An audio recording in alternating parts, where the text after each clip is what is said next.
Hello everybody, my name is Kevin Nix, and welcome back to NASCAR Mailbox. Chase Briscoe scored the win this past weekend at Talladega Superspeedway, locking himself into the championship four. Austin Hill won at Talladega, of course, because it is a day that ends in Y in the Xfinity Series, so Jesse Love did not win, is akin to my prediction. Last week I predicted he would win, and he did not, so very interesting to see there. Gio Ruggiero got his first career NASCAR Craftsman Truck Series win on Friday as well. So a somewhat surprising slate of winners, minus Austin Hill, of course.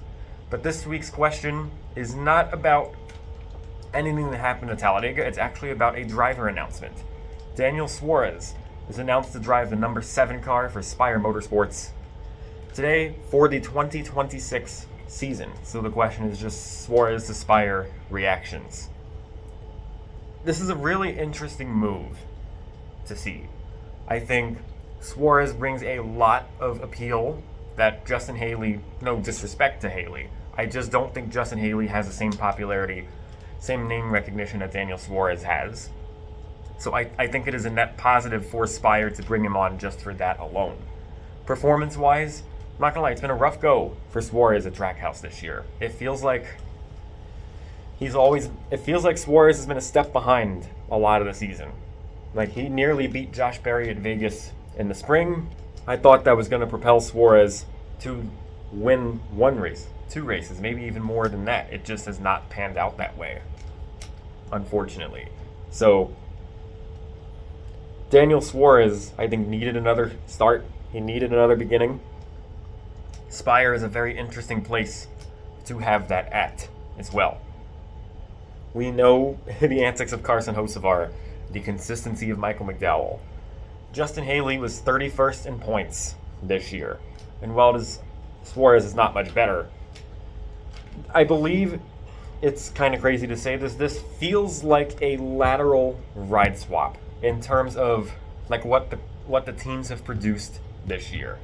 It's a lateral move for the 9 for Suarez. I got to keep saying it. The 7 of Daniel Suarez next year. Spire is a very intriguing organization. They want to win.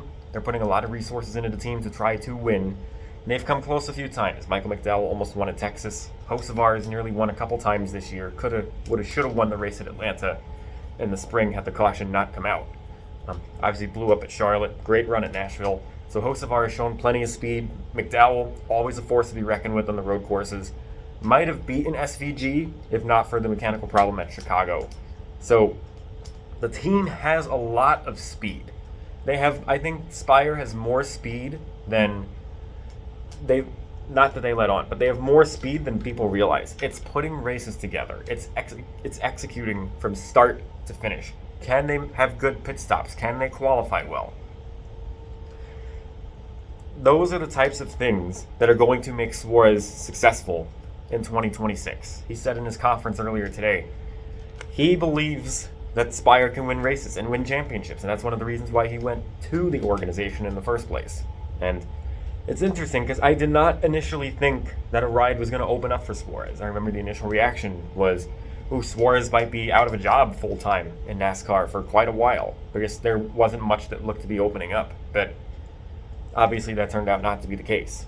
The question then pivots to what does Justin Haley do, because obviously Haley is not going to have a lot of options at this point. I'm very interested to see where he ends up, if he's even full-time driving anywhere at all. There have been a couple rumors and rumblings, but not of the kind that I imagine he's hoping for. I digress.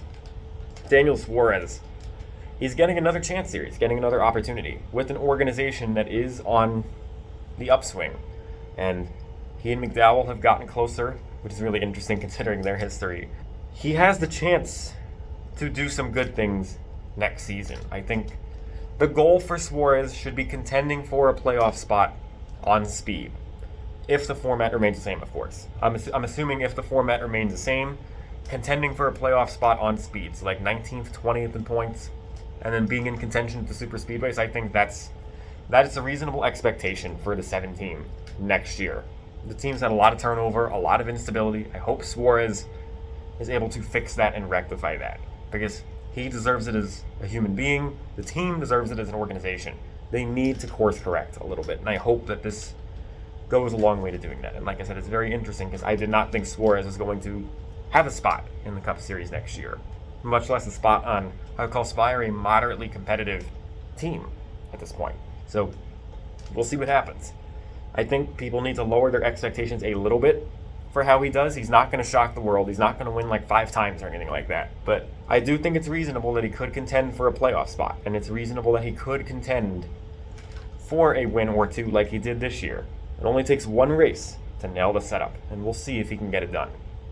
Thank you all so much for watching this week's edition of NASCAR Mailbox. My name is Kevin Nix. We are headed to Martinsville Speedway this weekend for a triple header of racing. The Craftsman Truck Series, Xfinity Series, and Cup Series are all racing at the half-mile paperclip. And we will see who puts themselves into the championship for this weekend. Bye-bye. Hi, everybody. Tom Bowles from Frontstretch. Good journalism isn't free. It takes time, resources, and dedication. We at Frontstretch are proud of all the motorsport stories that we do and want to be able to keep offering them to everyone without going to a subscription model. That's where we need help from those who have not only the passion for motorsports, but also the means to potentially help out an independent journalism outlet. If 400 people stopped right now and gave us $10, we'd be able to fund all our travel to all the racetracks that we cover for a month and bring you all these great videos that you see here every week. So if you love us, our reporters, our content, please consider a donation at frontstretch.com/donate. We're thankful for everyone's support, and we take seriously the privilege of bringing quality, unbiased motorsports coverage to all of you sitting there at home.